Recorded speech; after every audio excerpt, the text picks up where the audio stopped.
Pues muchas gracias a David. ¿Se me oye? Es que estoy muy acatarrada y tengo una voz, generalmente tengo una voz muy bajita.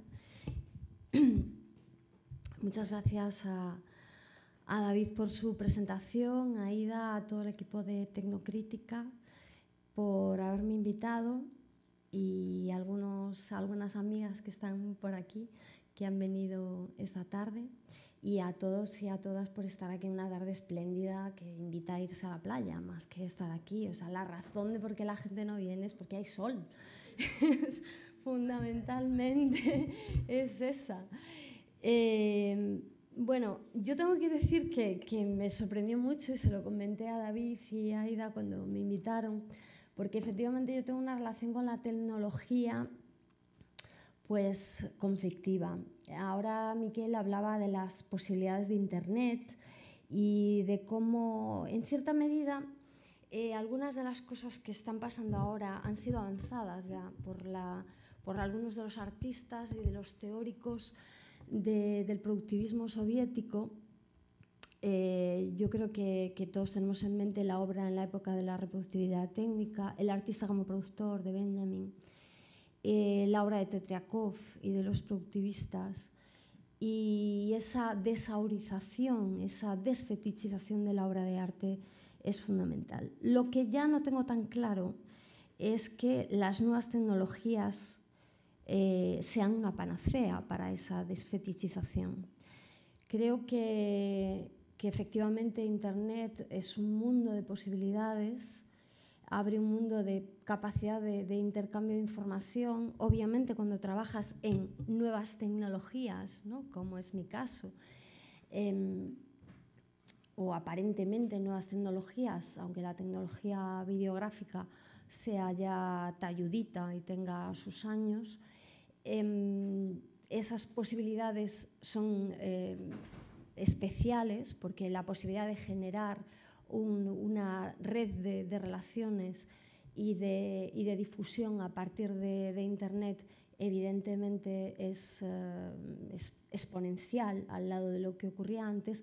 No hay que olvidar, y creo que David Bravo, al que he escuchado en varias ocasiones, y otras personas que vendrán lo recordarán, que Internet tiene un origen militar, que no es oro todo lo que reluce y que no todo el planeta está conectado y que hay mucha gente que es analfabeta funcional en las nuevas tecnologías. Mi madre la puedes poner delante de un ordenador, pero no sabe a dónde ir porque no conoce el lenguaje, ¿no? Entonces yo creo que los que nos pasemos el día y las que nos pasemos el día delante de un ordenador, pues pensamos que esa capacidad la tiene todo el mundo puede llegar a ese sitio donde queremos llegar, y eso no es así. Una de las cosas que yo he aprendido en el norte de África, en mi experiencia, es que las nuevas tecnologías han supuesto han supuesto para la juventud, para los que realmente han puesto el cuerpo en la revolución y los que han dejado la vida en la revolución, es que han sido fundamentales. Las redes sociales han sido fundamentales. Pero también es verdad que el clickactivismo, que el activismo de salón, el activismo de Facebook, no es suficiente. O ese es mi punto de vista. También tengo que decir que yo soy una persona profundamente escéptica. Y profundamente escéptica con el concepto de activismo, con el concepto de artivismo, y que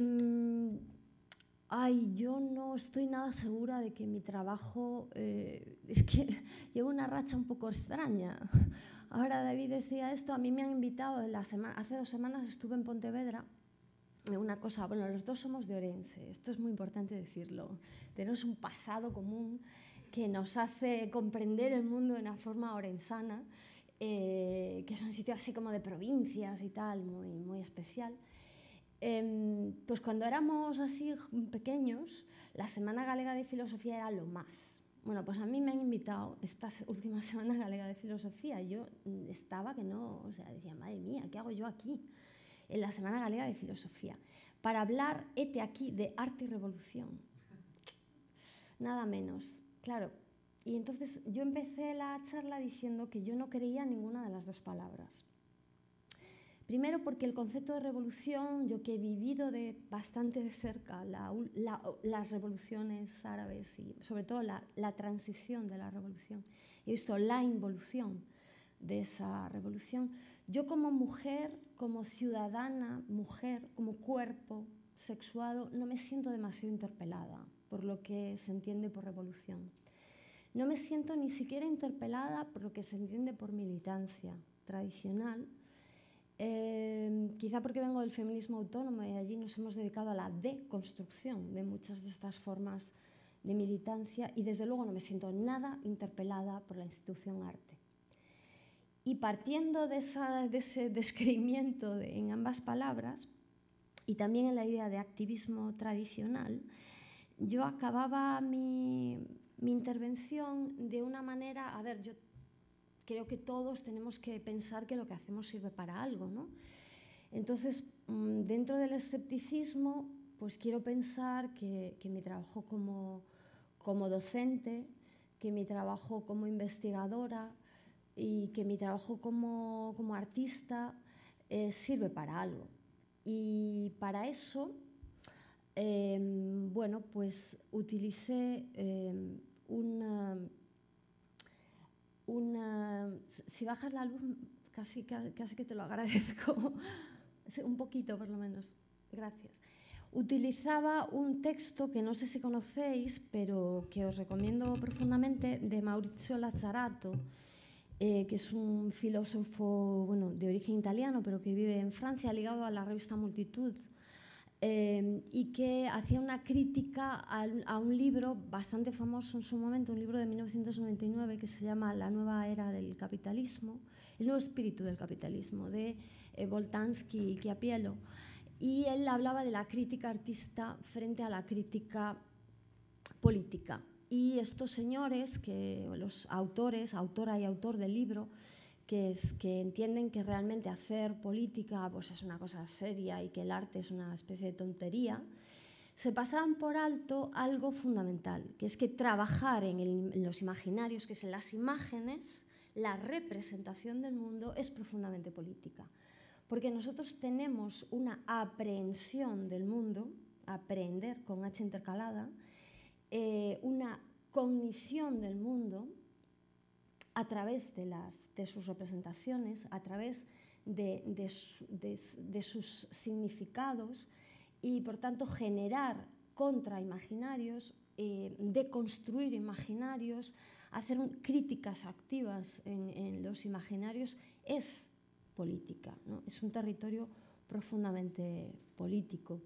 Desde mi punto de vista, y comparto esto con Lazzarato, hacer lo que él llama crítica artista es muy importante, es activamente importante, es profundamente político porque significa contestar a los imaginarios y además a los imaginarios donde realmente se juega la memoria colectiva, donde se juega nuestra capacidad de tener pensamientos comunes, de tener eso que llamamos historia, aunque yo hablaría de historias, hay muchas historias, aparte de una sola historia, o de la historia de los libros, que es los medios de comunicación. Los medios de comunicación masiva, y esto aparece en el productivismo soviético, los productivistas soviéticos empiezan cambiando la forma, utilizando la fotografía para introducirla en los cuadros, generando el fotomontaje, los dadaístas, los productivistas, para combatir los imaginarios de los medios de comunicación.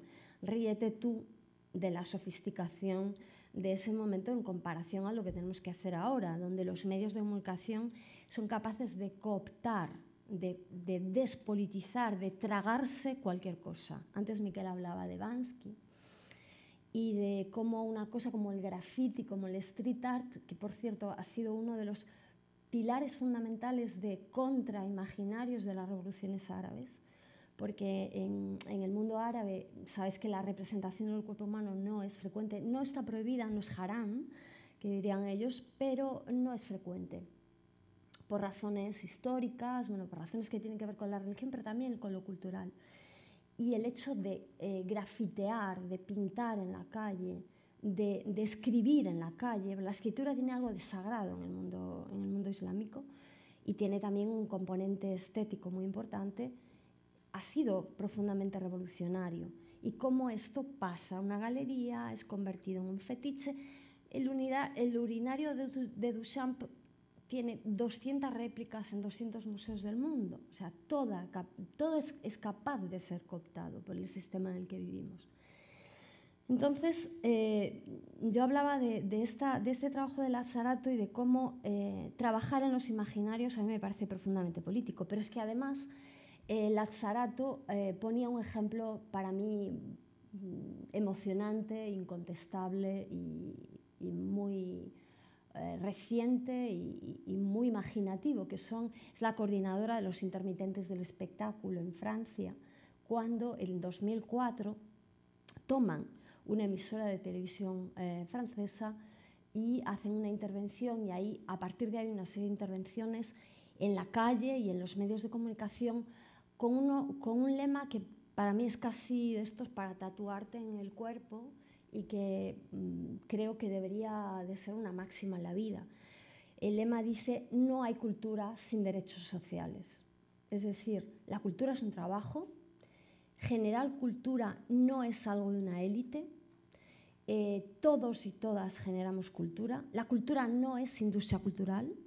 La industria cultural es otra cosa, y en esto ya nuestros abuelos, Horkheimer y Adorno, ya lo sabían cuando escribieron Dialéctica de la Ilustración. Generar esa cultura, y cuando tú trabajas, eres un trabajador, una trabajadora de la cultura, esa cultura exige unas condiciones de trabajo y una dignidad en esas condiciones de trabajo. Antes, por la mañana, hablaba con David y de alguna manera hablábamos por qué mi archivo web se llama Work and Words, trabajo y palabras, por qué el trabajo era algo central en mi vida. Y tiene mucho que ver con mi propio origen social. Yo vengo de una familia de clase trabajadora, donde el trabajo, las dificultades, el dinero siempre ha sido una preocupación. Es decir, yo no vengo de esto. Lazzarato le dice a Boltanski que Apelo que ellos tienen una idea de lo que son los trabajadores culturales absolutamente aristocrática y absolutamente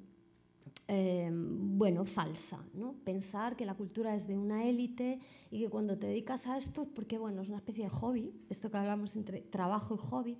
Ay, nena, dedícate, tú haces una carrera así, luego esto es un hobby, ¿no? Bueno, esto no es un hobby, esto es un trabajo. Y cuando vienes de una familia donde los problemas de dinero y el trabajo y las condiciones de trabajo son un problema, pues yo creo que te hace pensar mucho en qué es trabajo y qué no es trabajo. Y si lo que tú haces es trabajo, cuando tu madre piensa que no es trabajo, además. Cuando tu madre piensa que eso es un hobby.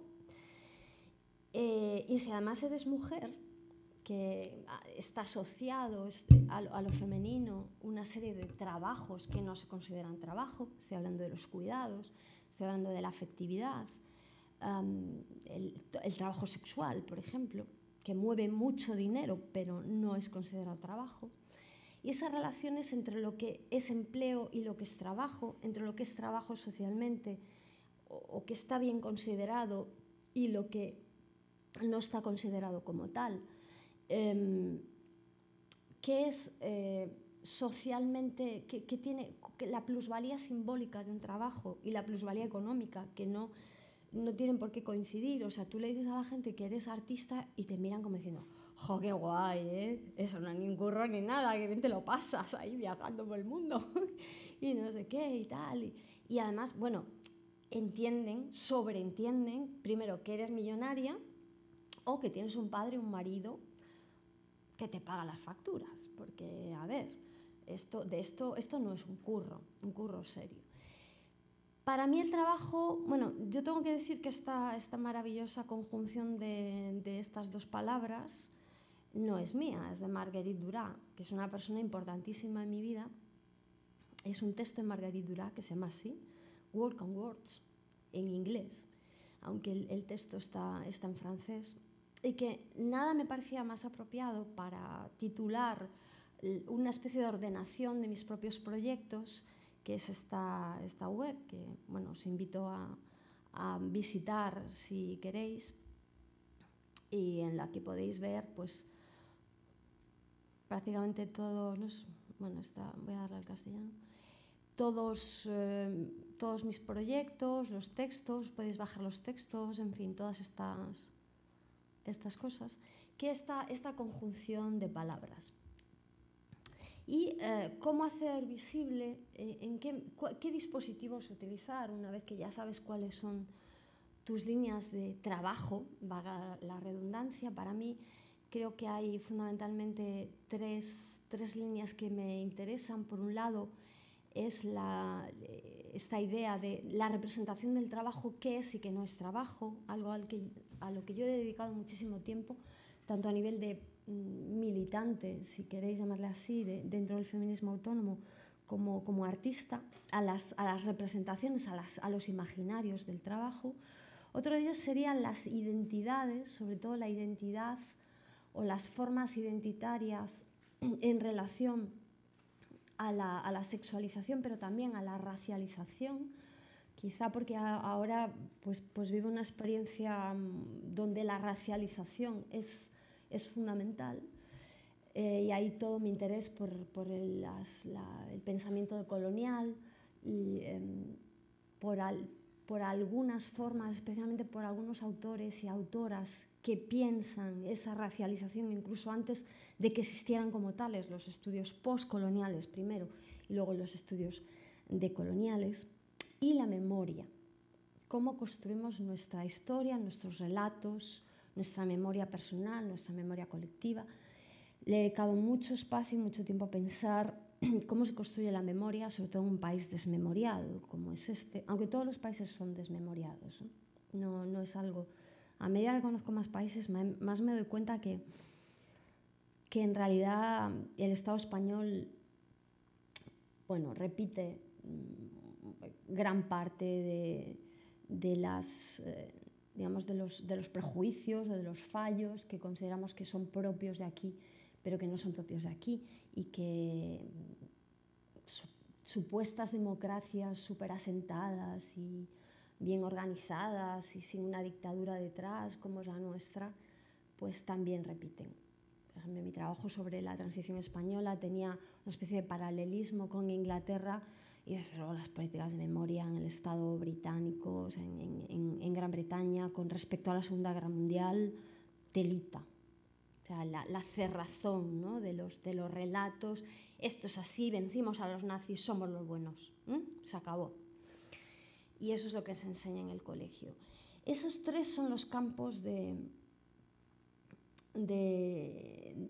mi trabajo, de alguna manera. Entonces, cuando me invitaron a Tecnocríticas, decía, madre mía, ¿qué hago yo aquí? Por un lado me invitan a aquello, a hablar de arte y revolución, pero si es que no es verdad. Si es que yo no creo que se haga la revolución. Primero, no creo en el concepto de revolución tal y como se entendía tradicionalmente. Y luego yo no creo realmente que podamos cambiar el mundo con una película. Lo que sí podemos es cambiar la visión sobre el mundo de las personas. A mí hay películas que me han cambiado la vida, hay libros que me han cambiado la vida, hay personas que me han cambiado la vida. Entiendo que si a mí me han cambiado la vida, se la pueden cambiar a otras personas. Personas que cambian su posición sobre la vida pueden cambiar el mundo. Pero yo acababa hablando en Pontevedra diciendo que hay una combinación que me parece absolutamente fundamental. Primero, tomarse en serio que las imágenes son un territorio de lo político y por lo tanto que esto es un trabajo político, no solamente un trabajo, donde esas condiciones de trabajo, esos derechos sociales de los que hablaban los intermitentes del espectáculo deben ser fundamentales y deben ser reivindicados, sino además que es un trabajo político, que lo que estamos haciendo es un trabajo político, pero también tenemos que salir a la calle, poner el cuerpo y estar en el espacio público. Y en ese aspecto yo creo que el 15M, las plazas, Tahrir, a mí estar en el 15M me cambió mi perspectiva de cómo eran las prácticas políticas, pero estar en Tahrir me la cambió mucho más, ¿no? Porque de repente era cómo había llegado esa gente a ocupar una plaza como Tahrir, que no es la Puerta del Sol, que es inmensamente grande y que es un espacio representacional fundamental dentro de la ciudad. Ocupar la ciudad, volver a darle un sentido de ágora, de espacio público, en un momento donde la privatización de nuestras vidas y del espacio público está siendo muy bestia. Así que cuando David me escribió, empecé a pensar cuál era mi relación con la tecnología. Y digo, bueno, pues yo tengo claro cuáles son mis líneas de trabajo, por qué trabajo en vídeo. ¿Por qué? Bueno, últimamente trabajo en Super 8, que esto es ya lo más low-tech del mundo. O sea, yo soy muy low-tech. Creo que si puedes hacer las cosas con un boli, con un lápiz, no utilices un ordenador. Creo que lo mejor es hacerlo lo más simple posible. Y el do it yourself, ¿no? El controla tú mismo el proceso todo lo posible. Entonces me di cuenta que en realidad mi vida estaba llena de tecnología. Aparte de que tengo muchas amigas cacharritos que les gusta y les gusta la programación y son como muy... Hubo una temporada que se llamaba mucho el ciberfeminismo, ¿no? Donna Haraway, todo el mundo la leíamos y tal. Y a mí lo que más me interesaba del ciberfeminismo era su perspectiva política, no tanto su relación con la tecnología, que obviamente que prefiero ser un cibor a una diosa, toma ya, claro, obviamente. ¿Cómo no voy a preferir una cosa tan maravillosa como, no sé, como te imaginas la María de Metrópolis, ¿no? Ante una diosa que es una pesadez, ¿no? Ser ahí un pedestal y tal. Pero realmente me di cuenta, empecé a pensar cuáles eran mis antecedentes, mi genealogía, y me di cuenta que mis madres... Bueno, mis abuelos son los productivos, mis bisabuelos son los productivistas soviéticos, digamos, mis padres son los y las situacionistas, pero mis madres eran las feministas de los años 70, ¿no? Y claro, muchas de estas mujeres optaron por las nuevas tecnologías en aquel momento justamente porque había una carencia de historia. La historia del arte es una pesadilla. Yo he estudiado historia contemporánea en la facultad y historia del arte, y la historia del arte es una disciplina que sigue pensando la generación de imaginarios, la generación de objetos, productos culturales, con una categoría que no repiensa en realidad, que no se replantea. El binomio por separado, arte e historia, se ha replanteado 1000 veces, pero cuando se junta, hete aquí que sale la misma narrativa siempre. Una narrativa, bueno, etnocéntrica que vamos a contar. O sea, la historia del arte es la historia del arte occidental, ¿no?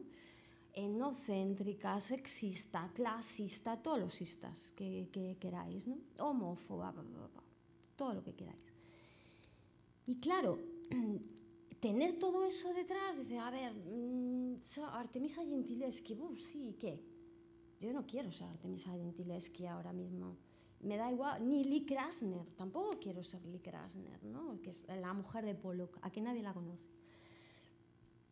Entonces te das cuenta que eso no es suficiente, tienes que utilizar una herramienta diferente. Hay una poeta americana que se llama Audre Lorde, una señora que yo admiro profundamente. Es que hay tantas mujeres que admiro que no me da tiempo. Entonces hablamos de Silva Federici, mujeres y hombres que admiro profundamente por su radicalidad, por su posición. Porque ser activista es eso, es ser coherente en tu vida y en tu trabajo. Y eso es muy difícil, muy difícil. Y Audre Lorde dice en uno de sus poemas, no podemos destruir la casa del amo con las herramientas del amo. Esto nos pasa con el lenguaje, ¿no? El lenguaje que es profundamente falogocéntrico, toma ya, ahí que he leído a Lacan. Y claro, esto pasa cuando te pones a hacer arte, ¿no? Y dices, bueno, a ver, yo quiero ser artista, ¿qué tipo de artista quiero ser? ¿Y qué voy a utilizar?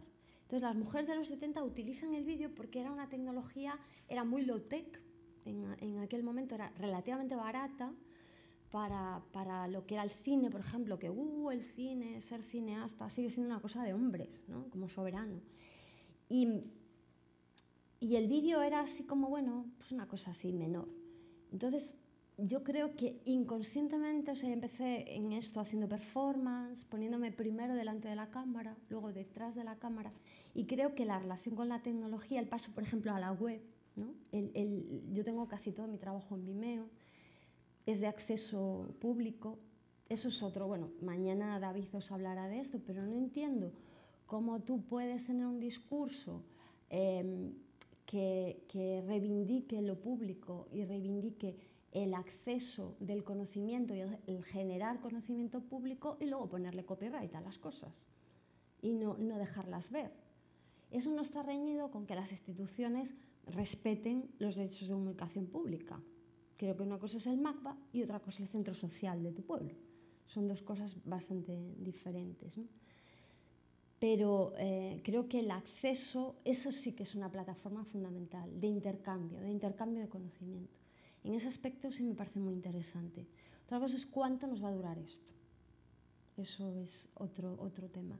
Entonces me di cuenta que mi vida estaba llena de tecnologías, pero sobre todo, y lo que hablaba con ellos antes, es que hay un aspecto de la palabra tecnología que a mí me interesa profundamente, que no sé si os habéis parado a pensar, o que no sé si habéis encontrado alguna vez esta acepción, que es la palabra la acepción de la tecnología, el cine, la imagen como una tecnología. Hay un texto de una señora que seguramente no conoceréis, que se llama Teresa de Lauretis, bueno, las que han sido mis estudiantes sí, que se llama Teresa de Lauretis y que es en realidad la primera persona que utiliza la teoría queer, la palabra queer como una praxis y una teoría política, que es una señora que hace teoría fílmica en los años 80. Teresa de Lauretis tiene un texto que se llama Tecnologías de género y habla del cine como una tecnología de género, es decir, las imágenes como una herramienta de construcción, como una herramienta de construcción de género, como una herramienta de construcción de clase, de raza, como una herramienta de construcción de memoria. En ese sentido, me interesa mucho la palabra tecnología, me interesa casi más que en el otro y creo que está profundamente en el fondo de las llamadas, cuando todos hablamos de tecnologías hablamos de cables, de ordenadores, sobre todo de nuevas tecnologías, cuando la tecnología es, bueno, el sílex es una nueva tecnología, todo depende en qué momento, ¿no? La tecnología es una herramienta que te permite llegar a algo, hacer algo, ¿no? En ese sentido, los imaginarios son tecnologías. Y en este sentido, desde luego, mi trabajo tiene todo que ver con la tecnología. Mi trabajo es un repensamiento de las imágenes como tecnologías de construcción social. Y bueno, en esta relación con la tecnología también me interesa mucho la idea de inserción del cuerpo en la tecnología. Cómo cada vez tendemos más a la nanotecnología, a las pequeñas tecnologías insertadas en el cuerpo, ¿no? Y cómo nuestros cuerpos no solamente ya van a ser cuerpos productivos, en el sentido tradicional de la palabra, de producir cosas, de producir información, esto es muy interesante. Vivimos en un mundo donde nuestro trabajo no es producir objetos o mercancías en el sentido tradicional, sino de producir información, de producir flujo de información, es decir, en el capitalismo inmaterial, ¿no? Pero esto también es un poco mentira, porque hay un montón, de una gran, enorme parte del mundo que produce cosas materiales para que nosotros produzcamos cosas inmateriales. Esto es la crítica que hace otra señora fabulosa que se llama Silvia Federici a, por ejemplo, Negri, Hart o Lazzarato, ¿no? Cuando hablan del capitalismo inmaterial y de nosotros ya no somos clase trabajadora en el sentido de producción tradicional, de trabajo tradicional, somos cognitariado. Atención, que suena mejor, pero es la misma mierda. Es peor, porque en nuestras condiciones, o sea, tenemos mucha plusvalía simbólica, eso que decía antes, tú le dices a la gente, ostras, eres artista, qué guay. Además te suelen decir esta palabra, sobre todo en Barcelona, qué guay. Pero nadie te pregunta, realmente nadie quiere saber cuáles son tus condiciones de trabajo. Yo tengo un texto que os podéis bajar aquí, que se llama, que está dedicado a mi señora madre, como no, que se llama Mamá, quiero ser artista, donde habla de las condiciones de las trabajadoras en el momento, en la producción audiovisual. Es un texto escrito para el libro de Precarias a la deriva por la precariedad femenina, por las derivas de la precariedad femenina, y habla de la enorme precariedad de las trabajadoras y los trabajadores en la producción cultural. Bueno, hay una relación de las tecnologías con el cuerpo productivo, hay una relación de las tecnologías con el cuerpo reproductivo, pero hay una especie de cuerpo insertado en la tecnología, que es este nuevo cuerpo que produciría flujos de información. Seríamos algo así como... bueno, toda la ciencia ficción tiene unos imaginarios maravillosos que casi todos hemos visto y admirado, ¿no? Cuando pensábamos en ese futuro pasado, ¿no? De Blade Runner, por ejemplo, cuando el futuro es horrible, es oscuro, es feo, es decrépito, no va a ser ese futuro de Odisea 2001, como se nota lo que ha pasado de los 60 aquí, ¿eh? Cómo se nos ha caído en la idea de tiempo cronológico y de modernidad, ¿no? Y de una modernidad eterna que nos iba a llevar a siempre algo mejor. Eso ya hemos visto que no es así. Esta relación entre tecnología y cuerpo me interesa profundamente, quizá porque también he pensado mucho la idea de cuerpo y el cómo nuestro cuerpo produce y reproduce. Desde los feminismos se ha pensado mucho en esta simbiosis, ¿no? Y por lo tanto la historia de los cuerpos y la historia de los cuerpos como cuerpos trabajadores. No sé si os habéis parado a pensar en las representaciones del trabajo en el cine, pero son extraordinariamente tradicionales. Sigue siendo el trabajo extradoméstico, asalariado, generalmente lo que entendemos por trabajo en relación a lo masculino, el trabajo fabril, el trabajo en el astillero, el trabajo en tal. Y las pocas representaciones que hay de este supuesto trabajo inmaterial, que claro, como es inmaterial, es muy difícil de representar, ¿no? Pues son bastante curiosas. Yo escribí otro texto, un texto que se llama In the Mood for Work,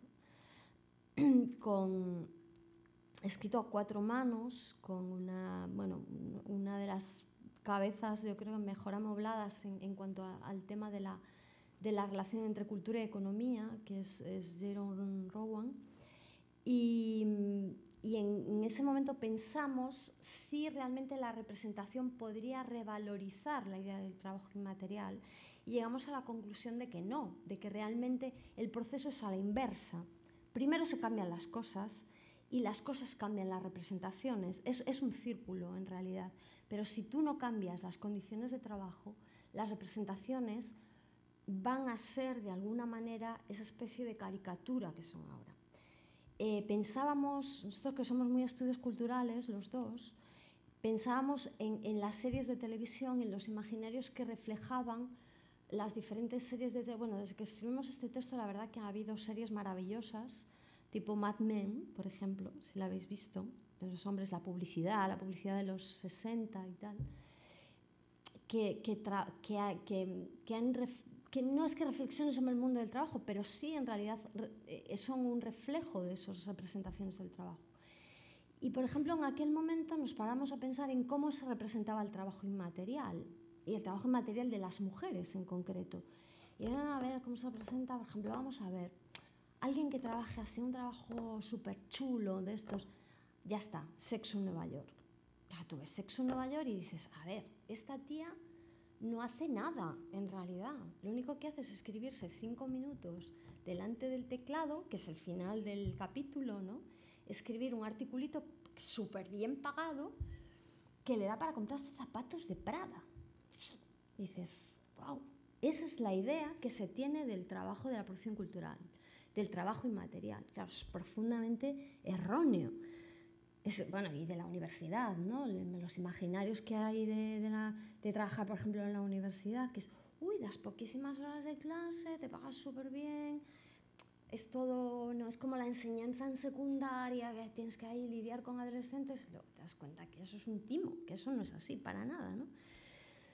Entonces, los imaginarios que hay sobre el trabajo y sobre el trabajo inmaterial son muy antiguos, no sé cómo decirlo. Pensar, por ejemplo, ¿habéis visto Los lunes al sol? Típica película española de época de crisis, principios de los 2000, ¿no? Donde la idea de trabajo material, el astillero, la fábrica, además está hecha en Vigo, esa película, si no recuerdo mal, y el trabajo tal y como se entendía hasta ahora del breadwinner está acabado. Esa película está cargada de violencia contra las mujeres y de violencia en sí misma. O sea, hay un patriarcado que se revuelve ahí contra una forma de vida que se está cayendo. Bueno, esto explica que hace un día o dos un señor cura, creo, no estoy segura, dijera en una homilía que antes, bueno, fíjate, antes tú te emborrachabas, le pegabas a tu mujer, pero no la matabas. ¿Estás de broma? O sea, ese es el antiguo patriarcado. Yo soy breadwinner, trabajo en la fábrica, no me cambies el sistema y te pego porque eres mía y te lo mereces un poquito, pero no te mato. Ahora, como te has revelado y tú tienes curro y yo no, entonces te voy a matar. Este es el trabajo tiene mucho que ver con la estructura social y con los cambios en la estructura social. Bueno, pensando en esto de los imaginarios del trabajo, aquí hay varios textos que tratan sobre esto y sobre la violencia que tiene que ver con los cambios en el capitalismo global. De hecho, Jack el Destripador a las muertes de Juárez tiene que ver con esto, con esos cambios. Pensando en esto y cómo hay trabajos que no salen nunca en el cine, yo empecé a trabajar detrás de la cámara. Y empecé buscando referentes, sobre todo en los años 70, de mujeres que trabajaban y representaban trabajos que eran irrepresentables, que no aparecían nunca en el mundo del cine cuando se hablaba de trabajo. De mujeres que representaban el trabajo sexual. No estoy hablando de Irma la Dulce, de la prostitución fetichizada y del complejo de Cenicienta. Soy puta, pero vendrá uno y me va. Bueno, eso es Pretty Woman, ¿no? No estoy hablando de eso, estoy hablando del trabajo sexual como un trabajo, como una forma de intercambio en un mercado de servicios, digamos, ¿no? Estoy hablando del trabajo doméstico y tampoco estoy hablando de hago esto por amor. Si no es un trabajo pesado y me cansa y me aburre y me agobia. Y para mí el referente fundamental es una película que es muy difícil de encontrar y que es un poco putada que os diga, porque luego pero la podéis encontrar en YouTube, por lo menos fragmentariamente. Se llama Jane Dillman, de 1975, de una autora belga que se llama Chantal Akerman, que os sonará seguramente. Bueno, pues Chantal Akerman para mí fue un referente, y toda la cantidad de trabajos de autoras de los 70 que reflexionaban sobre eso, sobre la pesadez del trabajo doméstico, sobre que no es verdad, no trabajamos por amor, no nos gusta hacer esto, estamos hartas, el cuidado es pesado, tiene una parte amorosa, pero cuando te obligan a hacerlo, cuando eso se convierte en una obligación, es terriblemente duro. Y a partir de ahí yo empecé a trabajar, y empecé a trabajar con mi propia historia. Empecé a trabajar con mi familia porque el mundo del trabajo, os decía, ha atravesado mi vida, entre otras cosas porque yo no he vivido con mis padres, porque mis padres se fueron a trabajar en algo que ahora está volviendo a pasar, que es emigrar. Mis padres vivieron en Alemania durante muchos años y bueno, el trabajo y el ganarse la vida es algo que ha marcado profundamente toda mi existencia desde el principio. Así que este es mi primer trabajo como, no sé cómo decir, como ensayista. Yo no considero que lo que yo haga realmente sean documentales, porque la imagen documento tiene un algo de autoridad que a mí no me gusta. Prefiero siempre pensar en tentativas, en ensayos, ¿no? Bueno, pues me gustaría empezar mostrándoos un fragmento de La memoria interior, porque para mí, bueno, pues está hecha en super low tech, en vídeo analógico, atención, que además se rayaba en la fábrica. Bueno, las fábricas para mí tienen una atracción absolutamente brutal. Toda la estética de la industria, la potencia, ¿no? de esa especie de mundo que se cae, pero que todavía no tenemos claro a dónde nos va a llevar, me interesa mucho. Y mis padres, bueno, fueron trabajadores, venían del campo y fueron trabajadores fabriles del paternalismo en la cuenca del Ruhr, cerca de Frankfurt. Y bueno, pues yo me fui, rehice el trabajo de ellos, algo que casi es metafórico, casi es una especie de visión con lo que está pasando ahora, ¿no? Yo vuelvo a rehacer el camino de la emigración cuando ahora mismo es algo que mi madre no puede entender. O sea, ella ha pasado 20 años para que sus hijos tuvieran una carrera, ella pensaba que la educación nos iba a traer algo mejor. Mi madre es profundamente moderna, piensa que la educación te lleva a un sitio mejor, que todo el futuro va a ser mejor. Claro, es producto de su época y ve que sus nietos tienen que volver a la inmigración. En este momento parte de mis sobrinos están fuera trabajando, ¿no? Porque aquí no tienen trabajo. Y esto, o sea, para mi madre es un shock brutal. Bueno, pues yo no viví con mis padres porque ellos estaban en esta fábrica, así que esta es una especie de carta, iba a decir sin resentimiento, pero claro, siempre hay, o sea, cuando tu madre te deja con 1 año y medio, pues es muy difícil que esa herida se cure, ¿no? Pero en realidad es una carta de amor a mi madre, fundamentalmente, por el enorme sacrificio de haberme dejado con mis hermanos para no separarme de mis hermanos y de tratar de entender cuál es su forma de producción y cuál es la mía, cuál es mi trabajo, cómo ella trabaja en una fábrica para que yo haga trabajo inmaterial. De alguna manera esta es la historia de la tierra, ¿no? Hay parte de la gente que produce cosas materiales para que nosotros pensemos. Dice Silvia Federici, las mujeres no hemos conquistado que realmente el trabajo del cuidado se ha repartido, lo que hemos subrogado ese trabajo en otras mujeres, generalmente en mujeres del tercer mundo, pero no ha cambiado nada. De puertas para adentro está intocable la estructura patriarcal, ¿no? Lo que hemos conseguido es que otras mujeres cuiden a nuestros hijos, a nuestros ancianos, para que nosotras pensemos, ¿no?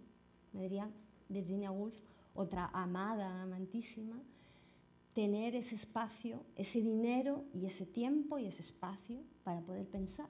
Es una cosa de lo que las mujeres han carecido en gran parte de la historia.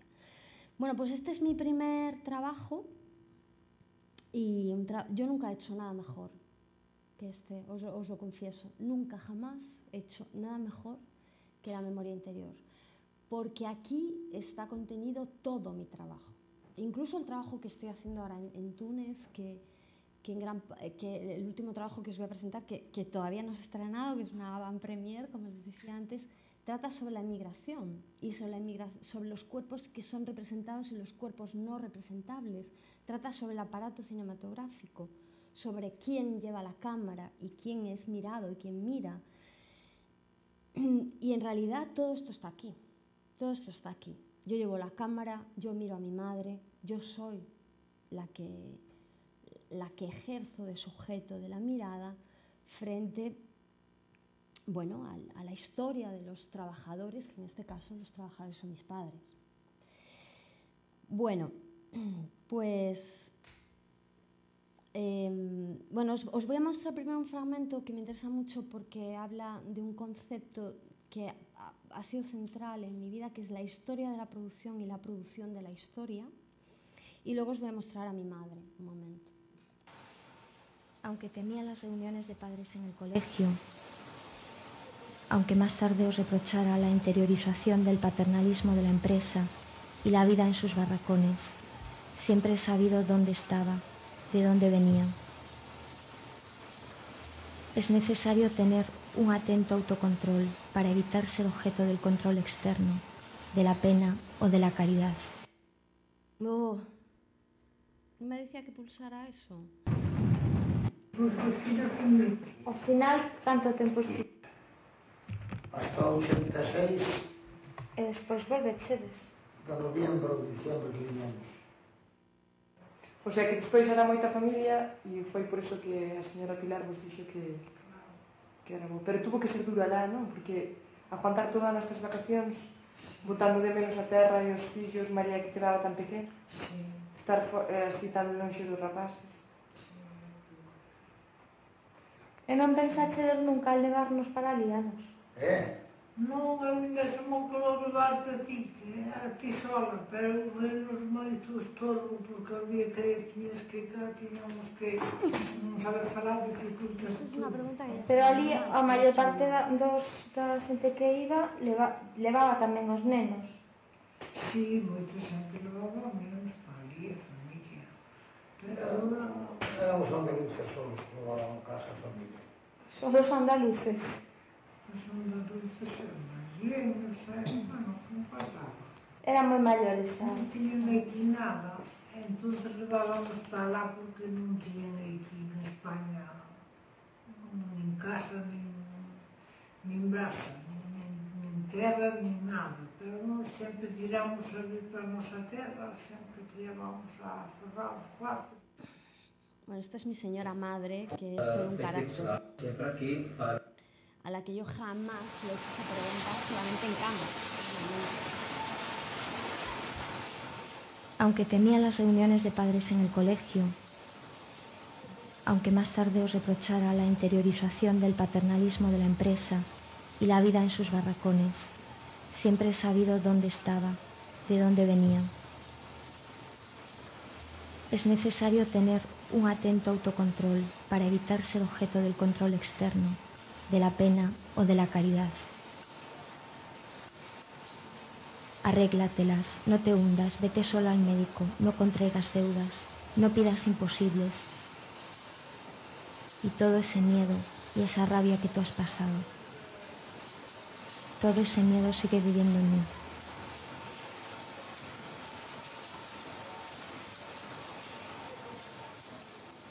Hoy desde mi trabajo pienso cómo hacer visible vuestro trabajo.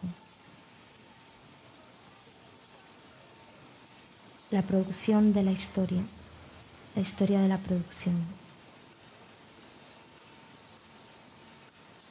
Cómo imaginar hoy la fábrica, cómo representar el polvo negro y los vestuarios silenciosos de cansancio y la carencia de palabras durante 20 años. Cómo haceros entender que trabajamos ya cuando no trabajamos, que honramos vuestro recuerdo al resistir en la precariedad. Cómo haceros comprender que el trabajo no nos ha hecho libres. Y todas las contradicciones y todas las dificultades de ser la más pequeña, de ser una mujer y de no responder a las expectativas. Todos vuestros esfuerzos estaban dirigidos a cambiar nuestro futuro, y el futuro cambiado se levantó entre nosotros como una distancia insalvable. Madre, llevaré el legado de tus pequeños tesoros con orgullo para decirte aquello que nunca te he dicho.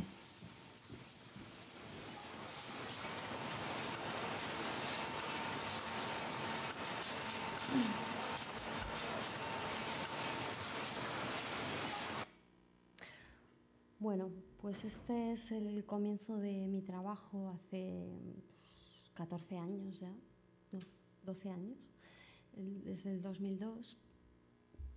Y ha tenido un muy largo recorrido a través de varios trabajos que tenían que ver sobre todo con la comprensión de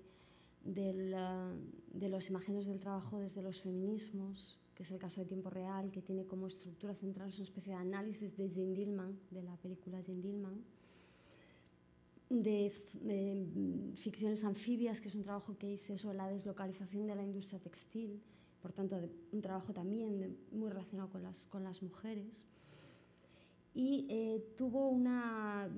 durante un tiempo me dediqué a trabajar sobre la transición española, un tiempo bastante largo, en realidad sobre la historia de los movimientos sociales en la transición española y, por tanto, de alguna manera del cambio del sindicalismo, de cómo los sindicatos se convierten en parte de las instituciones de consenso, en parte del gobierno, en ese proceso del cambio de las identidades de clase, de las políticas de clase a las políticas de identidad, ¿no? En los años 80. Y después de ese plan Rosebud, al que dediqué cuatro años, retomé otra vez el tema del trabajo con 2 trabajos antes de irme a Túnez, antes de entrar en el mundo del trabajo, pero desde la perspectiva decolonial, que fueron, por un lado, Zona Franca, hecho en la Zona Franca de Barcelona, y que cuenta el paso de una zona arancelaria de productos, de mercancías, que está al lado del puerto, donde llegan esos productos materiales y donde todavía llegan productos materiales, porque llega toda la mercancía de China, ¿no? Por ejemplo. Pero en realidad Zona Franca se está convirtiendo en un lugar de producción inmaterial también, un lugar de servicios, de industrias de servicios, de industrias de teleoperadores, y un lugar importante por su valor inmobiliario. Es, digamos, Barcelona, si la conoces un poco, no tiene por dónde crecer. Está la montaña, está el mar y solo le queda crecer por los lados. Ha llegado ya hasta el Besós, pues como no puede llegar a Tarragona, no más, pues tiene un límite. Entonces, digamos que Zona Franca es un espacio en medio de la ciudad que tiene un valor inmobiliario en este momento muy grande. Y ese es el siguiente paso. Ha empezado ya un proceso de pseudo primera gentrificación, que es la UB ha comprado parte de esos terrenos. Y bueno, estuvimos allí en el 2009 trabajando en este proyecto que se llama así, Zona Franca, y que no es casualidad que está en pantalla partida, en split. Es esta especie de doble visión entre un mundo que no acaba de morir y otro que no acaba de nacer, que aquí, bueno, se ve muy bien. Vamos a poner un fragmentito y luego os mostraré un fragmento del sueño terminado. ¿What? Es que no te puedes fiar. ¿Qué le pasa? Bueno, pues me gustaría mostraros un fragmento del final donde hay muchas de estas personas que trabajan en servicios de teleoperador. ¿Quién no ha trabajado de teleoperador? Me gustaría mostraros el principio y el final. Todo esto os lo podéis ver en Vimeo. O sea que no está todo mi trabajo, pero gran parte. Buenos días, dígame. Hola, buenos días. Sí, Oiga, ¿en qué podemos atenderle? ¿podría hablar con el señor Jesnes Filoso, por favor? No está en la Se oficina, llamaba así, no ha llegado este todavía. señor, ¿eh? Ah, de acuerdo. No nos Vale, lo pues entonces llamaré más inventamos, se tarde. llamaba Jesús Muy bien. Filoso. Venga, muchas gracias, ¿eh? 1, 2, 3, 4. Bueno, al principio de Zona Franca tiene una de las imágenes que a mí que me acercan más a ver. You can't deny that cut flowers given time will que me surely interesa die. más, que es esa idea de la fantasmagoría, They'll do del fine trabajador with candles and como una some wine, especie but de it's a todos nosotros crime. como fantasmas y de nuestros cuerpos productivos como fantasmas, Yeah, it's a y crime. que se mezclan, That you se kiss mezclan on entre sí, that que se girl van for all to see. superponiendo, y cómo realmente cada vez somos más And it's a irrepresentables. Me interesa el that concepto de she's going representación, home tanto with el you concepto de and not representación with en sí, de imagen, de quién puede ser representado, con un sistema de representación cada vez más estrecho, que representa solo a aquellos que son representables, que tienen ciudadanía plena, que son los cuerpos que salen en cámara, digamos, los que salen en la foto, los que no se mueven, por tanto, los que no son raros por algún motivo, los que no están racializados, los que no están hipersexualizados por alguna... El concepto de ciudadano tradicional, el concepto de ciudadano moderno y de cuerpo moderno, en realidad, y los que están fuera de ese marco. Y también me interesa esa doble acepción de representación en el sentido de democracia representativa, ¿no? de cómo hay de cómo muchos de los problemas, de las cuestiones que aparecen hoy como cuestiones irresolubles dentro del marco de la democracia representativa, lo son por el propio marco en el que se inscriben.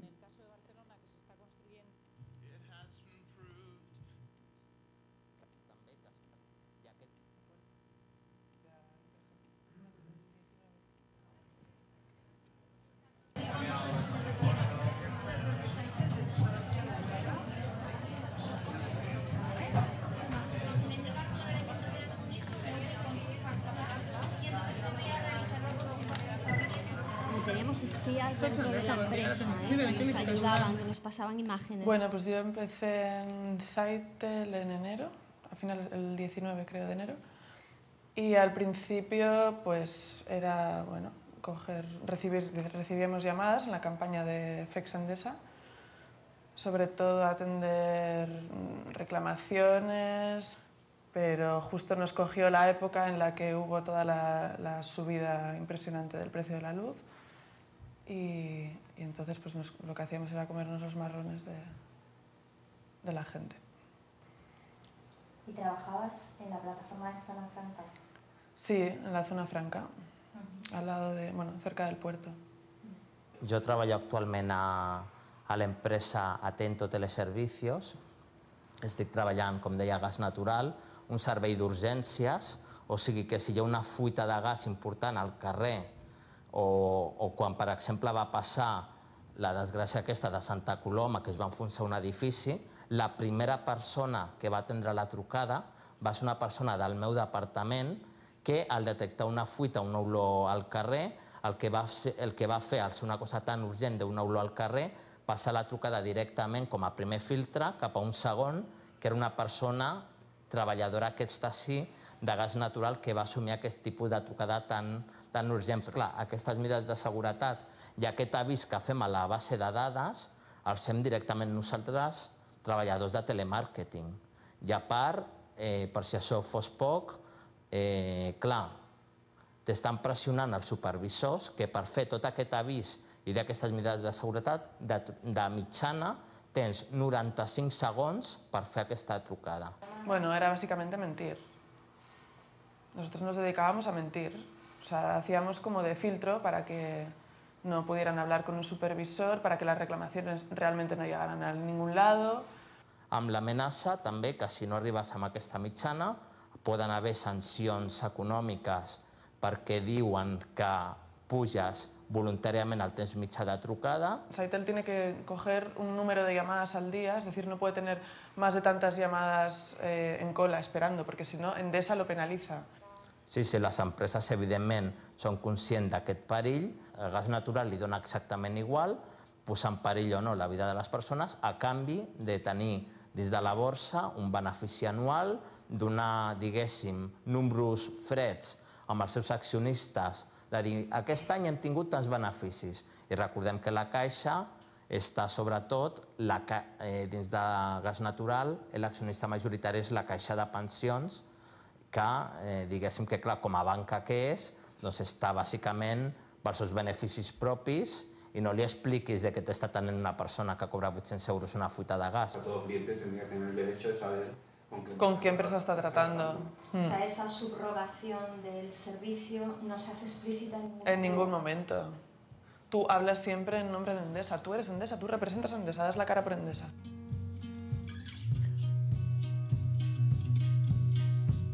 Bueno, como vamos muy mal de tiempo, os voy a poner un fragmentito, una avant-première de Le Rêve Fini, El sueño terminado, que es el sueño de Europa para cualquier chaval de Túnez, del norte de África. Realmente ir a Italia, todavía, eso explica que estén dispuestos a morirse por llegar a Lampedusa. Ir a Italia sigue siendo, tiene una idea de Europa como una especie del dorado, pero que ese sueño ya se está acabando. Realmente ya empiezan a saber que esto no es lo que le habían contado. Pero también el sueño de la revolución, ¿no? Lo que cuenta Le Rêve Fini es un poco el proceso, el mismo proceso de la independencia tunecina, y en el punto que está ahora, en un momento donde la explosión que significó el 2011-2012 pues está en pleno desencanto, ¿no? Que hablaríamos en términos de la transición española, está en un pacto de élites y donde bueno, digamos las estructuras sociales se están volviendo a reificar y la clase trabajadora tiene una distancia y unas condiciones de trabajo con respecto a la oligarquía cada vez más fuertes, ¿no? Con una crisis económica importantísima y con una redistribución de la riqueza que no es demasiado diferente a la que había en la dictadura. Le Rêve Fini empieza con una entrevista con Mireille Fanon, con la hija de Frantz Fanon. No en vano empieza con esta entrevista porque Frantz Fanon y Los condenados de la tierra, Engels, la relación entre Estado y familia, y sobre todo el libro El origen del Estado a la propiedad privada, de la familia a la propiedad privada del Estado, y Marguerite Duras, que vuelve, es cerrar el ciclo, vuelve a aparecer aquí, sobre todo con su ensayo visual El hombre atlántico, han sido las fuentes fundamentales de este trabajo que trata de África como la fuente del precariado mundial, ¿no? Como el gran recurso de mano de obra, el gran espacio, el gran territorio de recursos humanos del nuevo capitalismo global, la nueva frontera de este capitalismo global imparable. Bueno, os voy a poner dos fragmentitos muy cortos. Está situado, este trabajo lo acabamos de rodar en marzo y fuimos a Lampedusa en enero. Acababa de ser muy recientemente el accidente en octubre de 2013. Digo entre comillas porque ellos nos explicaron fuera de cámara que realmente pensaban que bueno, habían dejado morir a estas personas para poner en marcha, para tener una excusa para poner en marcha la llamada Operación Mare Nostrum, que no significa otra cosa que militarizar las fronteras. Es una operación que tiene que ver con Europa, con Eurosur, con Frontex, pero también con los intereses de la OTAN, con los intereses de Estados Unidos en la zona del Mediterráneo Sur, el control sobre los cuerpos productivos, quién va a pasar, quién no va a pasar, y sobre una nueva forma de vigilancia y control de las fronteras que cada vez va a tener más de militarización y, por tanto, de opacidad, ¿no? No vamos a saber ya quiénes van a llegar porque no llegan ya, los inmigrantes ya no llegan a Lampedusa, los inmigrantes son interceptados antes de llegar a Lampedusa y son identificados en una nave militar, de forma que la información que llega es absolutamente opaca, ¿no? Filtrada. Bueno, os voy a poner dos fragmentos del trabajo que se estrena este viernes en Belgrado.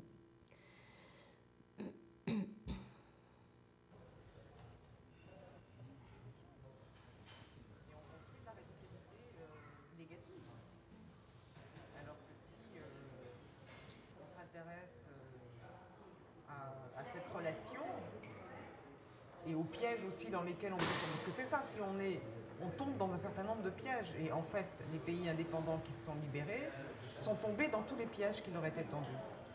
Et pour autant, on peut dire que 50 ans après, ce sont des pays libérés, mais absolument pas émancipés.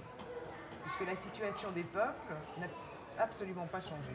Ils sont dans la même situation, c'est-à-dire dépourvus de leurs droits la plupart du temps, de l'éducation, de la santé, dépourvus des richesses de leur pays parce qu'elles sont vendues et exploitées par d'autres. Donc, on en est là. C'est pareil si on regarde ce qu'il disait de l'unité africaine, c'est pareil. Il exhortait l'ensemble de l'Afrique à se servir de l'expérience de l'Algérie pour arriver à travailler sur une véritable unité africaine qui rendrait l'Afrique comme un continent et pas comme le précaré de l'ancien colonisateur. On voit bien, c'est toujours comme ça. Donc l'unité africaine, elle est encore à construire. Ellos son el nuevo precariado nosotros somos el nuevo comunitariado, que es una especie de división, de nueva división mundial del trabajo, que tiene mucho que ver con las nuevas formas, las fronteras. Lo que estás viendo ahora.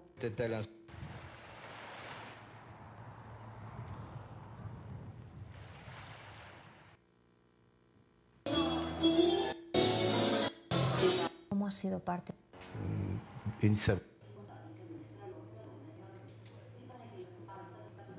Esta es la noticia de la llegada de una barca de inmigrantes a Lampedusa.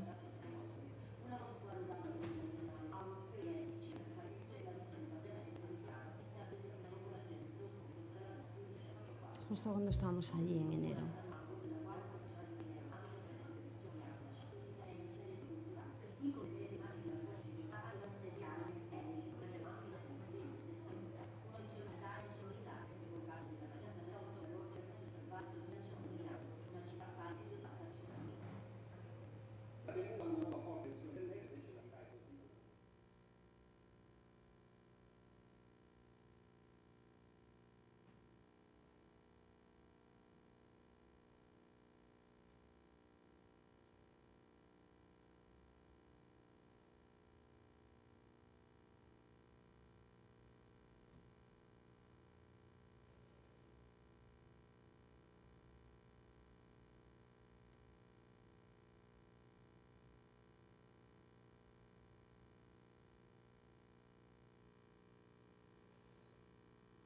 Este es el Super 8, Super Low Tech.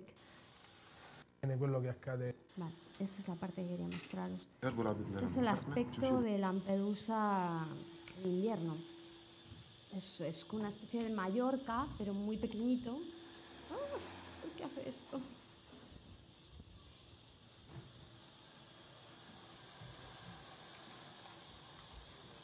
Bueno, ya 2 minutos para...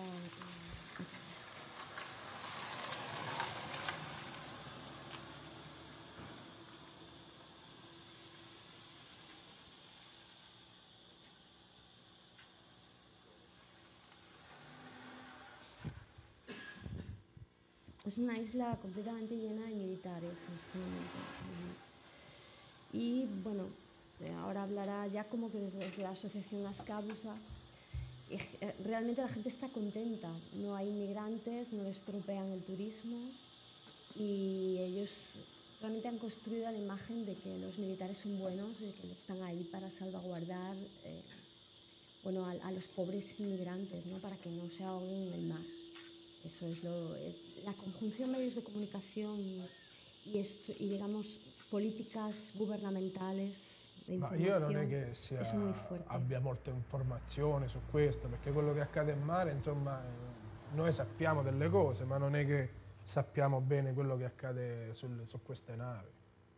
No, non lo sappiamo. Di certo sappiamo però che Eurosur, Frontex e l'operazione Mare Nostrum sono finanziate dalla Comunità Europea con milioni di euro per appunto loro dicono per non fare più morti in mare, no? È strano, cioè, che prima c'è questo naufragio, proprio quando si deve approvare Eurosur, nello stesso momento c'è questo naufragio e prima ancora ce n'era stato un altro in Sicilia con 13 morti.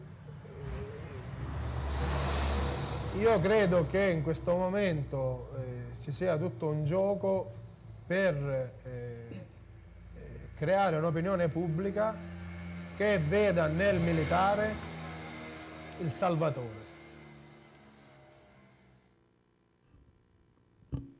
Bueno, estas son las minas de Gafsa, que es donde empezó el origen de la revolución tunecina, son las huelgas en las minas en 2008. Estos son los primeros sindicalistas de las minas de Gafsa, que como veis están explotadas por franceses y por multinacionales y hoy también, hoy siguen en manos, en parte están nacionalizadas, pero en parte bueno, siguen en manos de multinacionales. Bueno, pues creo que vamos fatal de tiempo, así que lo dejo aquí mejor y no sé si queréis comentar algo o hacer alguna pregunta, pues... Bueno, ahora está en privado, pero en poco tiempo estará de acceso libre en Vimeo la película. Pues como queráis. Recordad que tenemos un instrumento que provoca pavor en la Que audiencia es el micro. y sirve para que el resto de la gente os escuche. Pero si no queréis hacer preguntas con el micro delante o intervenir, lo podéis hacer a pelo también. No pasa nada. Así que yo paso el micro, lo dejo por ahí y el que quiera que lo pida. Si no puedo romper el fuego yo, ya que soy el anfitrión. Creo que es lo mejor, ¿no? Yo tengo varias preguntas, algunas de ellas ya las has aclarado ahora comentando los vídeos. La pregunta preparada que traía de casa era que, dado que aquí la mayoría, bueno, muchos y muchas somos profesores, profesoras y todos hemos sido alumnos y alumnas alguna vez, esta mañana hemos estado comentando un poco algo sobre esto, ¿no? Y a mí me gustaría saber hasta qué punto se pueden llevar todas estas reflexiones al currículum de las materias que impartimos o que estudiamos en los centros de enseñanza. Tonina, si no te gusta ¿cómo son esta las clases? Yo soy bastante igual en clase, ¿no? O sea, creo que la misma turra le doy con las cosas. Son las mismas autoras, los mismos autores. No sé. Bueno, está una de mis estudiantes aquí, o de mis ex estudiantes, y que creo que igual puede responder mejor. Yo creo que yo soy la misma persona. Entonces, como docente no puedo dejar de hablar de aquellas cosas por las que yo siento verdadera pasión, que me mueven en la vida, porque además creo que esas cosas se transmiten. Creo que en clase se nota mucho cuando estás hablando de cosas que no te interesan. Entonces, yo tengo la enorme suerte de dar asignaturas que tienen la capacidad de introducir estos temas, como pueden ser proyectos, por ejemplo, donde obviamente estás tratando con gente que tiene su propio proyecto, pero es que las ideas están en el aire.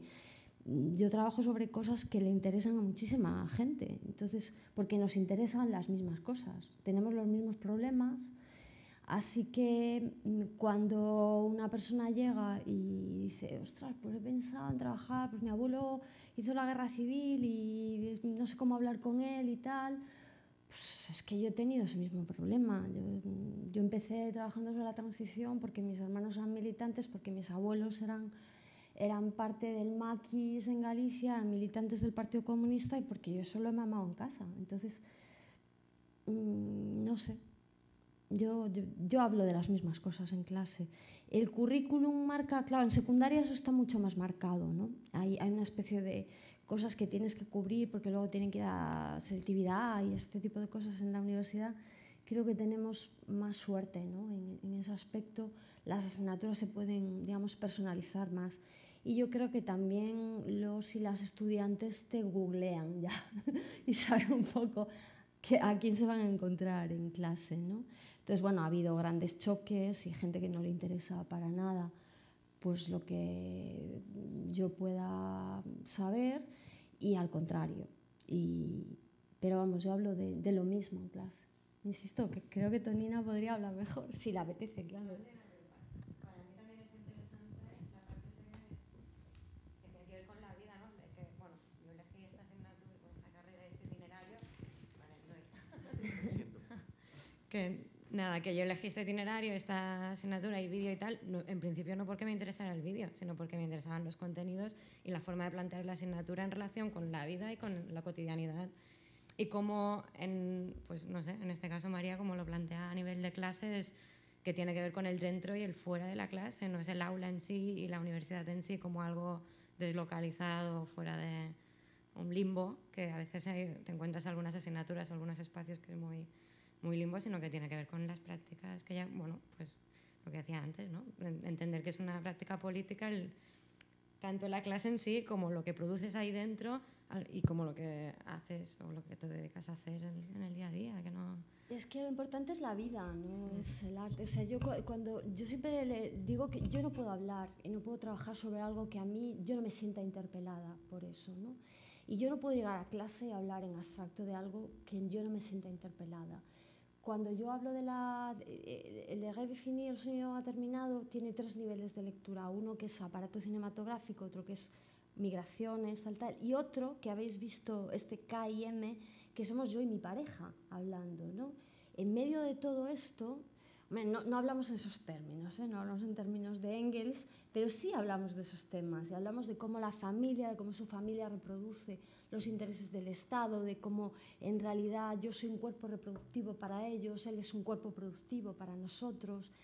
En realidad yo no puedo dejar de contar lo que estaba pasando en mi vida y por qué me quedo en Túnez, por qué mi relación con el país es la que es, porque yo vivo Túnez de una manera muy diferente a la de un turista, ¿no?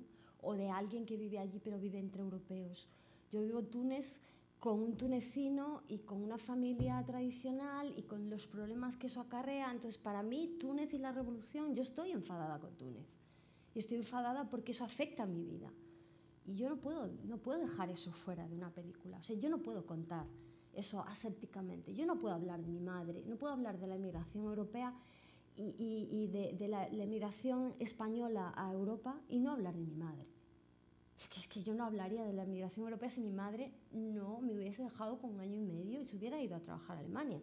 Y se va a trabajar a Alemania porque en este país había una política que es la misma de ahora, que consiste en rebajar el paro y en rebajar en no tener parados y gente en condiciones precarias porque la mandaban fuera. Y ahora nos pasa igual. O sea, es que a mí me enfadan esas cosas, entonces, o me alegran esas cosas. Entonces yo creo, bueno, yo en clase era igual de pasional, y me enfadaba con ellos. Y creo que eso, no sé, en un mundo tan de plástico, pues ya, no podemos hacer no hay un adentro y un afuera. Una de las cosas que aprendes, lección 1 del feminismo, lo personal es político, ¿no? Pues ya está. La clase es parte de tu vida y por tanto es lo mismo, ¿no? El mismo espacio. No sé si queréis continuar, si tenemos más tiempo. Sí. Hola, bueno, decirte que me ha encantado la charla, estoy de acuerdo en algunas cosas, en muchas cosas, y hay algunas que no, y quería preguntarte por las que no. Entonces, con respecto al tema de la revolución, porque me ha impactado mucho que digas que no crees en la palabra revolución o que no te interpela, y también has hecho una afirmación que dices que hay que tatuarse, que es que la cultura no es cultura sin derechos sociales. Entonces te preguntaría cómo se consiguen los derechos sociales sin revoluciones. Yo digo que no me siento interpelada con lo que se entiende por revolución. ¿Qué es revolución? Claro, si la revolución significa un cambio de sistema de gobierno, ¿sabes? La revolución es dar un golpe de Estado o quitar a un dictador y entonces cambiar de sistema. No me siento interpelada realmente. Yo creo en otras formas de revolución, creo que hay micro revoluciones, creo que, no sé, igual me pilla un poco cansada todo esto, ¿no? Igual si tuviera 20 años, yo tengo un amigo que estuvo en Túnez un par de meses trabajando, Adrià Rodríguez, bueno, un mes y algo estuvo en casa, y él cree profundamente en la revolución global, ¿no? Y él, bueno, entrevistaba a parte de los amigos que teníamos allí y hablaba con ellos y flipaba y pensaba que en cualquier momento Europa iba a estar incendiada, Yo no creo eso. Yo no creo, por ejemplo, que en Europa se den estallidos revolucionarios como los que se dan en el norte de África. ¿Por qué? Pues porque tenemos mucho que perder todavía. Quiero decir que nuestra forma de vida, por muy precario que nos parezca, realmente todavía estamos muy lejos de la precariedad en la que vive mucha gente de Túnez, por ejemplo, ¿no? Y en ese sentido yo no creo en la revolución. Y creo que a veces simplemente es una especie de cambio, de recambio, ¿no? de élites. Y que es triste, pero las oligarquías es muy difícil moverlas de su sitio. Quizá porque ahora he vivido la amarga experiencia de un pacto de élites en Túnez, una revolución a la española con ley de punto final incluida, que ha sido el juicio del 12 de abril. Y bueno, estoy un poco de resaca, quizá, ¿no? No lo sé, igual dentro de un par de años te digo que sí que creo. Creo que hay una revolución, que es una revolución del día a día, una revolución social, una revolución que consiste en cambiar de lo micro a lo macro, de que cuando cerramos la puerta de casa las cosas cambien. Y que ahí, o sea, por ejemplo, yo no creo que cambie nada, pero ni aquí ni allí, porque los problemas son los mismos, ¿eh? Es una cuestión de clases, es una cuestión de patriarcal.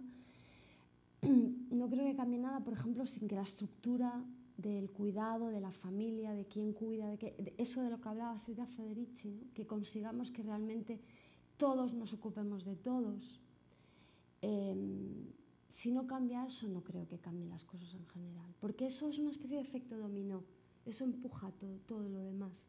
Eso implica que cambie la vida de las mujeres, implica que cambie la estructura de la familia y, por lo tanto, que las mujeres tengan un papel en el espacio público. Por ejemplo, en el mundo árabe pues es complicado en este momento.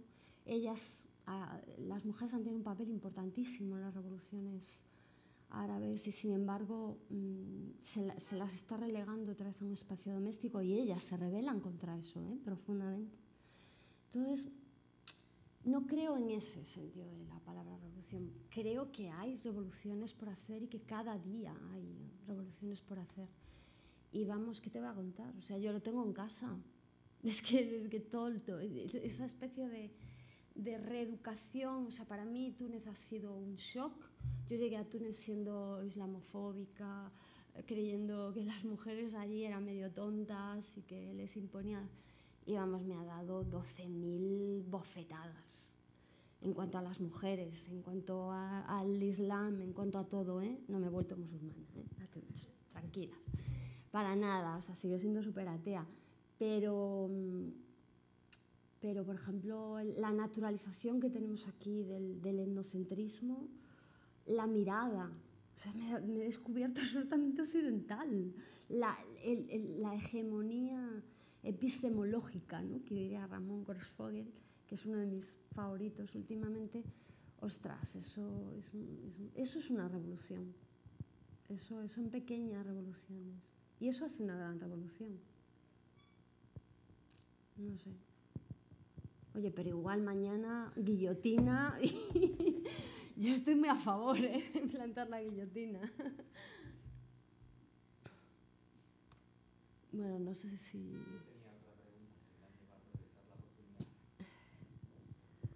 Venga, va, David.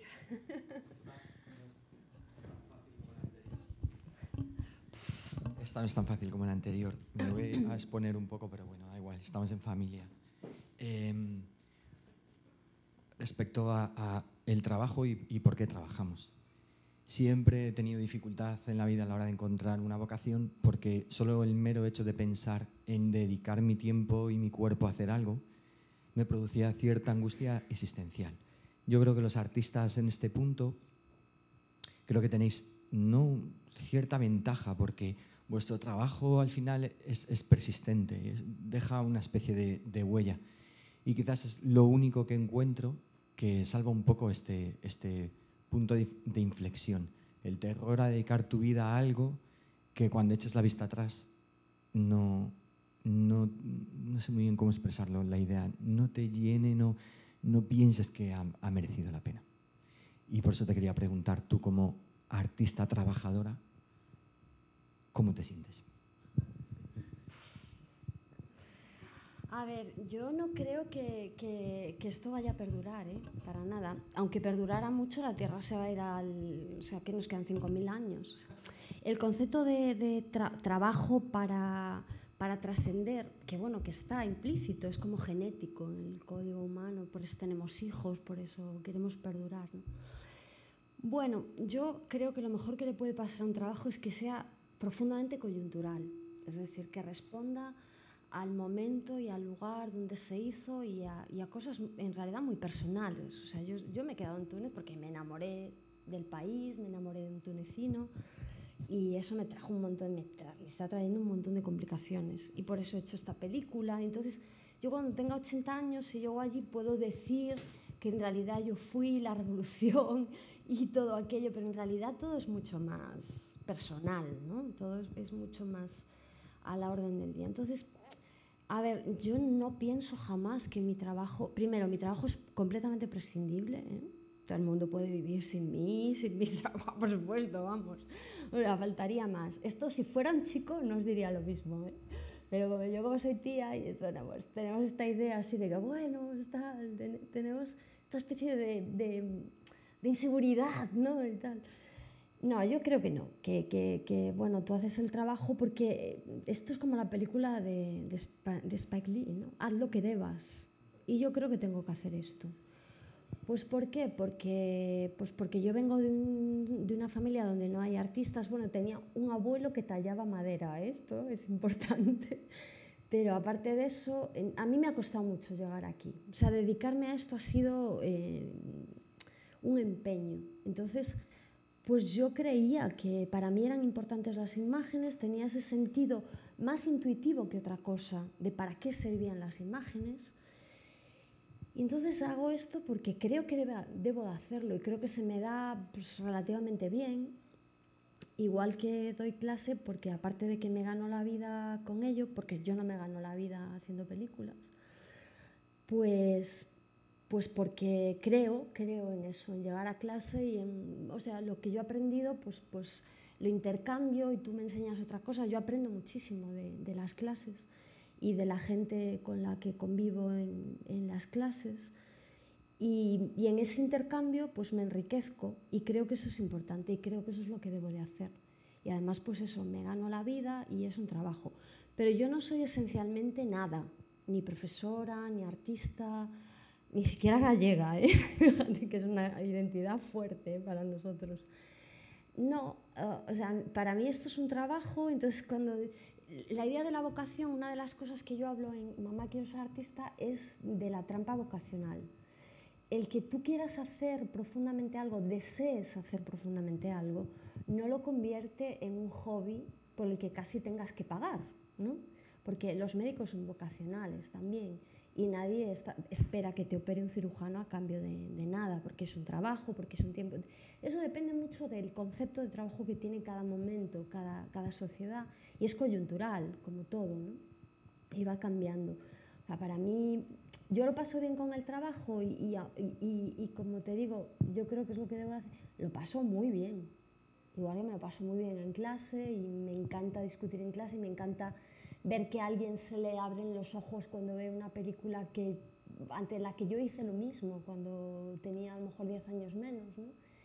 Y digo, ostras, pues la primera vez que vi Sans Soleil de Chris Marker, por ejemplo, era como, hay otros mundos, ¿no? Y están en este. Y bueno, y ver eso en otra persona, dices, pues a mí me lo enseña otra persona, yo se lo enseño a otras, ¿no? Y esto es una cadena. O sea, yo creo que mi trabajo solo tiene sentido y el sentido que tiene es continuar una genealogía de la que yo me siento bisnieta, tataranieta, hija y probablemente madre y abuela y espero que sea así. Es una genealogía que Peter Weiss llama el hilo rojo de la historia en la estética de la resistencia y que tiene que ver con la política y con las imágenes y entender las imágenes políticamente. No hacer arte político, que es algo que es como una cosa de bienal. Yo hago arte político, bueno, yo hago lo que creo que debo de hacer y tengo una responsabilidad pública. Pero vamos, yo para pasármelo bien, de verdad, me gusta tomar cañas con los amigos. O sea, realmente no soy ninguna masoquista, no me veo necesariamente haciendo esto el resto de mi vida, ni en la universidad, ni siquiera haciendo pelis. A lo mejor pues hago pelis caseras para mis niños o mis nietos, o no lo sé. O sea, no es una identidad fundamental, ni creo que, oh, madre mía, es que el mundo no puede vivir sin mí, entonces voy a tener que... No, hombre, esto lo piensa, yo qué sé, Godard o uno de estos. No, Yo creo que esta es mi manera de estar en el mundo. ¿Que le da sentido? Pues sí, pero yo que vengo de una familia de tierra, de tocar. Yo tengo un hermano que ha dejado la arquitectura por la agricultura, ¿no? Y ellos se sienten, saben perfectamente para qué han vivido. Tienen muy claro, un panadero, un carpintero, cualquier persona que haga lo que haga con convencimiento tiene el mismo sentido de genealogía, ¿no? De que mi trabajo tiene sentido para esto y tiene este sentido y enriquece el mundo en esta medida, ¿no?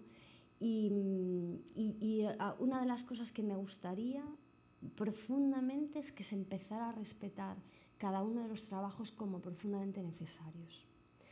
En el sentido de que yo puedo ir a la universidad y si tengo un niño pequeño, porque otra persona lo cuida y que ese cuidado sea igual de valorado que el trabajo que yo hago en la universidad. Porque si esa persona no cuida de mi niño o mi pareja no cuida de mi niño, yo no puedo tener ese espacio para pensar. Entonces, para que yo pueda pensar y escribir y hacer películas, no sé qué, que tienen esa plusvalía simbólica de la que hablábamos antes, que no económica, ¿no?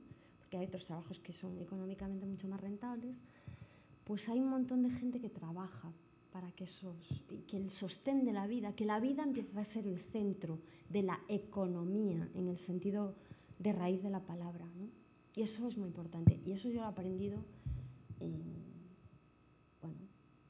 en Precarias a la Deriva, por ejemplo, y yo lo he aprendido del feminismo autónomo.